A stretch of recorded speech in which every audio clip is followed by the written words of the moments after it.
आज माँ माटी मानुष नहीं, बंगाल में केवल और केवल गोलीबाज, बमबाज और बलात्कारी सुरक्षित है। जब संविधान विरोधी ऐसी बात ममता बनर्जी कहती है तो संविधान की कॉपी लेकर इधर उधर घूमने वाले राहुल गांधी जी एक शब्द नहीं बोल पाते। ममता बनर्जी की हेल्थ मिनिस्ट्री का और उनका इस संदीप घोष के साथ ऐसा क्या रिश्ता है जिसके चलते उनको लगातार बचाया जाता है। अब जब पश्चिम बंगाल की मुख्यमंत्री ममता बनर्जी की कुर्सी खतरे में है तो वो देश में आग लगाने की धमकी देने पर उतर आई है। अब ममता बनर्जी ने नॉर्थ ईस्ट को जो धमकी दी है उसको लेकर मणिपुर के मुख्यमंत्री एन बीरेन सिंह आग बबूला हो गए हैं और एन बीरेन सिंह ने ये साफ तौर पर कहा है कि दीदी की हिम्मत कैसे हुई पूर्वोत्तर को धमकी देने की। तो यहाँ पर मुख्यमंत्री जो है मणिपुर के वो अब ममता बनर्जी पर बरस पड़े हैं और उन्होंने साफ तौर पर यह मांग कर दी है कि इस अपने कारनामे के लिए ममता बनर्जी माफी मांगे। ममता बनर्जी जो विभाजनकारी राजनीति करती है और उसके जरिए जो हिंसा और नफरत वो भड़का रही हैं उसे तुरंत बंद करें, ये मांग भी एन बीरेन सिंह की ओर से कही गई है।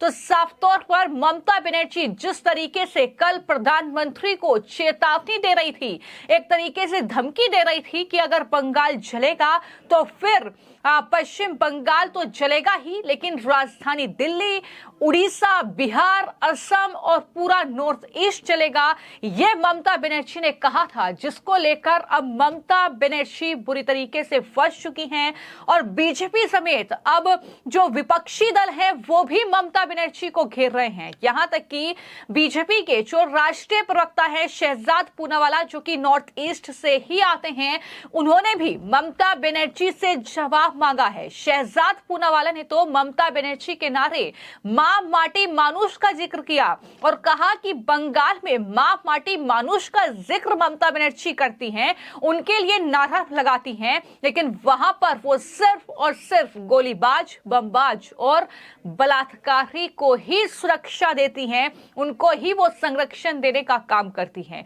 इतना ही नहीं, शहजाद पूनावाला ने तो साफ तौर पर पूरे विपक्ष को घेरा और कहा कि जब संविधान विरोधी ऐसी बात ममता बनर्जी करती हैं तो फिर वो लोग कहां हैं जो संविधान की कॉपी लेकर इधर उधर घूमने वाले राहुल गांधी एक शब्द भी नहीं कहते हैं, अखिलेश यादव एक शब्द भी नहीं बोलते हैं। ये सवाल भी शहजाद पूनावाला ने किया और पूछा कि ममता बनर्जी का संदीप घोष के साथ आखिर रिश्ता क्या है, किस तरीके से शहजाद पूनावाला इस पूरे मामले को लेकर, यानी ममता बनर्जी की धमकी से लेकर राष्ट्रपति का ममता को जवाब, और किस तरीके से इस पूरे मामले को लेकर बंगाल में जो विवाद हो रहा है, जो बवाल हो रहा है, उस पर उन्होंने क्या कहा है, सुनिए। पूरा देश 140 करोड़ लोग बंगाल की बेटी के लिए न्याय की मांग कर रहे हैं और उसी का प्रतिबिंब राष्ट्रपति द्रौपदी मुर्मू जी के बयान में भी दिखाई देता है। परंतु दूसरी ओर ममता बनर्जी की प्राथमिकता न्याय नहीं बदला है और एक मुख्यमंत्री जब कहती है कि उत्तर प्रदेश में आग लग जाएगी, बिहार में आग लग जाएगी, असम में आग लग जाएगी, नॉर्थ ईस्ट में आग लग जाएगी, उड़ीसा में आग लग जाएगी, पूछना चाहता हूं, क्या अखिलेश यादव जी इस बयान का समर्थन करते हैं? क्या तेजस्वी यादव जी बिहार में आग लगने का समर्थन करते हैं? क्या आम आदमी पार्टी दिल्ली में आग लगने का समर्थन करती है? क्या गौरव गोगोई जी असम में आग लगा दे इसका समर्थन करते हैं? और आग कौन लगा रहा है? क्या जो न्याय मांग रहे हैं बेटी के लिए वो आग लगाने वाले हैं? जो माता पिता कह रहे हैं कि वो इस प्रदर्शन के पक्ष में हैं, तो क्या माता पिता आग लगा रहे हैं? क्या सुप्रीम कोर्ट और हाई कोर्ट जिसने कहा 30 सालों में उन्होंने ऐसा केस नहीं देखा जिसमें ऐसा इंस्टीट्यूशनल कवर अप हो गया, तो क्या ममता बनर्जी जी वो आग लगा रहे हैं? ये प्रदर्शनकारियों का, डॉक्टर्स का और तमाम लोगों का अपमान है जब ममता बनर्जी कहती हैं कि न्याय की मांग करना आग लगाने की तरह होता है। आग तो वो होती है जो आपने पश्चिम बंगाल में पिछले कई वर्षों से लगाई हुई है, जिसके चलते हर बार वहाँ पर हिंसा होती है, महिलाओं के साथ उत्पीड़न होता है और यहाँ तक कि जब जनता का बंद होता है तो किसी के ऊपर गोलियाँ चल जाती है, बम चल जाते हैं। आज माँ माटी मानुष नहीं, बंगाल में केवल और केवल गोलीबाज, बमबाज और बलात्कारी सुरक्षित है। पर दुख की बात यह है कि जब संविधान विरोधी ऐसी बात ममता बनर्जी कहती है तो संविधान की कॉपी लेकर इधर उधर घूमने वाले राहुल गांधी जी एक शब्द नहीं बोल पाते। क्या आग लगाने की धमकी देना उत्तर प्रदेश में, बिहार में, अन्य राज्यों में, राहुल गांधी ये संविधान के साथ है या ये संविधान के खिलाफ है? क्या अखिलेश यादव जी कुछ बोलेंगे? जो इंडिया अलायंस है कुछ बोलेगा? एक तरफ तो संदीप घोष जो प्रिंसिपल आरजी कर मेडिकल कॉलेज के थे, जिन्होंने माता पिता को गुमराह किया, जिन्होंने घंटों तक उन्हें शव से अलग रखा, जिन्होंने घंटों तक उनकी मदद नहीं की, उनके ऊपर सुप्रीम कोर्ट, हाई कोर्ट ने सवाल उठाए हैं। अब आईएमए ने भी उनको सस्पेंड कर दिया है। परंतु दूसरी ओर हम देखते हैं कि ऐसा व्यक्ति जिसके ऊपर कई सारी विजिलेंस की कंप्लेंट्स थी, जो भ्रष्टाचार में लिप्त था, जो ऑर्गन से रिलेटेड और बॉडी से रिलेटेड कई सारे अवैध कार्य कर रहा था और उसका कच्चा चिट्टा भी सामने आ चुका है, ऐसे व्यक्ति को स्पेशल ड्यूटी और स्पेशल पोजीशन किसने दिया था? पश्चिम बंगाल की सरकार और हेल्थ मिनिस्ट्री ने दिया था। 2021-22 में भी जब उसको हटाया गया तो 24 घंटे के भीतर उसको रीइंस्टेट किया गया, और अब भी इतना जघन्य अपराध होने के बाद 4 घंटों में रीइंस्टेट किया गया।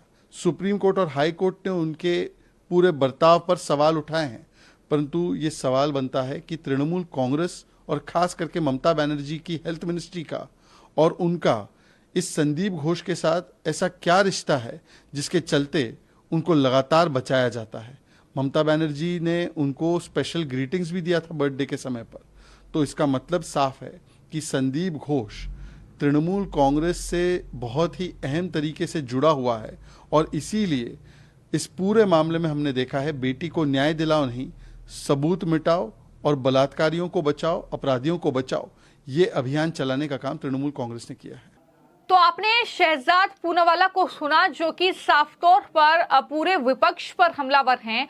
वो राहुल गांधी की चुप्पी पर सवाल उठा रहे हैं कि वहां पर तो सब कुछ असंवैधानिक हो रहा है, वहां पर तो संविधान इस तरीके से खतरे में है, वहां तो लोकतंत्र की हत्या हो रही है, वहां पर तो इस तरीके से संविधान की धज्जियां उड़ाई जा रही हैं। तो आप चुप क्यों हैं? क्यों नहीं बोल रहे हैं पश्चिम बंगाल की घटना को लेकर? पश्चिम बंगाल में ममता बनर्जी की इस शाही को लेकर ये सवाल बार बार बीजेपी की तरफ से किया जा रहा है, क्योंकि जो जघन्य कांड पश्चिम बंगाल की राजधानी कोलकाता में हुआ, जिस तरीके से वहां पर एक ट्रेनी डॉक्टर के साथ रेप और उसका मर्डर हुआ, उस केस में जो आरोपी है जिसे बचा रही है ममता बनर्जी, संदीप घोष, उसके रिश्ते क्या हैं?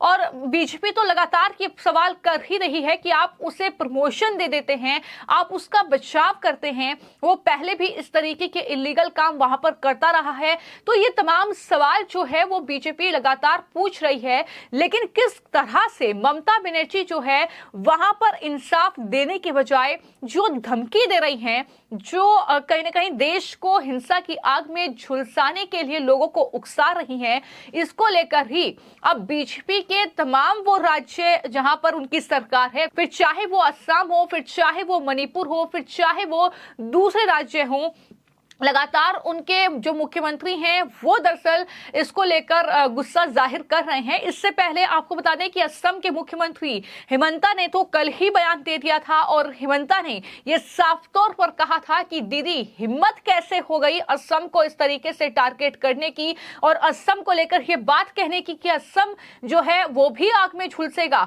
और उन्होंने कहा था कि ये लाल आंख मत दिखाइए इस तरीके से हमें। तो ये कहीं ना कहीं लगातार जो है जवाब देने का सिलसिला जारी है, और अब इसी कड़ी में मणिपुर के मुख्यमंत्री का यह बयान आया है, और यह बयान काफी जरूरी भी है, क्योंकि मणिपुर को लेकर तो जिस तरीके की सियासत पूरे विपक्ष ने की है, जिस तरीके से मणिपुर की घटना आज भी उनकी जुबान पर है, लेकिन पश्चिम बंगाल पर पूरी तरीके से होठ सिल चुके हैं, आंखों पर पट्टी बन चुकी है। विपक्ष दूर दूर तक पश्चिम बंगाल की घटना पर नजर नहीं आ रहा है। ये अपने आप में चीजें हैरान करती हैं, वो भी तब जब मणिपुर की घटना को लेकर खुद प्रधानमंत्री ने बयान दिया था संसद के बाहर, और उस घटना को लेकर न सिर्फ अफसोस जाहिर किया था, बल्कि उस घटना में संज्ञान लेते हुए एक्शन भी हुआ था। लेकिन यहां पर तो पश्चिम बंगाल में कुछ ममता बनर्जी की सरकार कर ही नहीं रही है, वहां पर उल्टा तानाशाही हो रही है। वहां पर जो मांग कर रहे हैं कि आप इंसाफ दीजिए, उन पर जिस तरीके का कहीं ना कहीं अत्याचार हो रहा है, जिस तरीके से उन पर गोलीबारी हो रही है, लाठियां बरसाई जा रही हैं, उन्हें सड़कों पर घसीटा जा रहा है, ये नजारा है पश्चिम बंगाल की सड़कों का। तो जाहिर तौर पर यह कहीं ना कहीं एक हैरान कर देने वाला, परेशान कर देने वाला जो माहौल है वो पश्चिम बंगाल में बन चुका है। और यही वजह है कि अब मणिपुर के मुख्यमंत्री ने भी ममता बनर्जी को चेतावनी दे दी है कि आप इस तरीके से पूर्वोत्तर को धमकी मत दीजिए। हिम्मत कैसे हो गई आपको इस तरीके की धमकी देने की। और उन्होंने कहा कि ये गैर जिम्मेदाराना बयान है, मैं इसकी निंदा करता हूं। इसी के साथ उन्होंने ये भी कहा कि जरूरी है कि ममता बनर्जी अपने इस बयान के लिए पूर्वोत्तर और देश के सभी राज्यों से माफी मांगे। इसके साथ ही उन्होंने कहा कि जो विभाजनकारी राजनीति ममता की रही है उसके जरिए वो हिंसा और नफरत भड़काना जो है वो बंद करें, ये धमकियां देना सही नहीं है। और इसी के साथ बीजेपी सवाल ये भी पूछ रही है कि भाई दिल्ली को धमकी मिल रही है, बिहार को धमकी मिल रही है, तो कहां है तेजस्वी यादव, कहां है आम आदमी पार्टी, जब ममता बनर्जी खुलेआम दिल्ली को धमका रही है, बिहार को धमका रही है, कब दर्शन देंगे? ये सवाल भी लगातार बीजेपी की ओर से पूछा जा रहा है। फिलहाल आपकी इस पूरे मामले को लेकर क्या राय है, हमें कमेंट बॉक्स में जरूर लिखें।